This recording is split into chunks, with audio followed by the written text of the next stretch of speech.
বীরভূমে এসেছেন কোথাও একটা কে পোস্ট করেছে, আমি শুভেন্দু অধিকারী মহাশয় দেখবেন স্টেজে উঠে একটা ডায়লগ আজকে দেবে, কি হিন্দু হিন্দু ভাই ভাই, এই ডায়লগটা দেবে।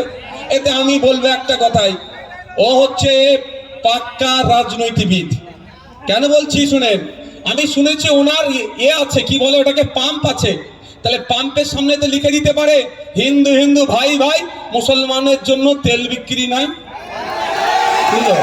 তখন লিখছে না, মুসলমান ভাইগুলাও ঢুকছে তেল ভরছে, মুসলমান হিন্দু ভাইগুলাও ঢুকছে তেল ভরছে। ব্যবসার বেলায় খুব ভালো বুঝে যায়। তারপরেও আমি বলছি, তিলোত্তমার ধর্মীয় পরিচয় দেখে আমরা আন্দোলন করিনি। পশ্চিম বাংলায় যদি কোন রাজনৈতিক দল থেকে থাকে, সব থেকে বেশি তিলোত্তমাকে নিয়ে প্রতিবাদ করেছে, সব থেকে বড় জমায়েত করেছে সেটা ভাঙড়ে তিলোত্তমাকে নিয়ে সব থেকে বড় র্যালি আমরা এবার করেছিলাম।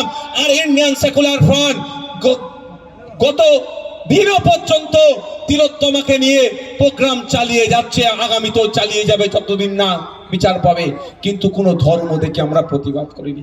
আমার বলার বক্তব্য, হিন্দু হিন্দু ভাই ভাই বলা হচ্ছে, তিলোত্তমা এতদিন বিচার পেল না কেন? বিচার যাতে পাই তার জন্য সিবিআইয়ের হাতে মামলা ছিল। সিবিআই কে দায়িত্বে থাকে? সিবিআই কার দায়িত্বে থাকে? সেন্ট্রালের দায়িত্বে থাকে, সেন্ট্রাল হোম মিনিস্ট্রির দায়িত্বে থাকে। সেন্ট্রাল হোম মিনিস্ট্রি সামলাচ্ছে আপনার অমিত শাহজি। তাহলে সিবিআইয়ের হাতে মামলা যাওয়ার পরেও তিলোত্তমার পরিবার নাই পেল না কেন?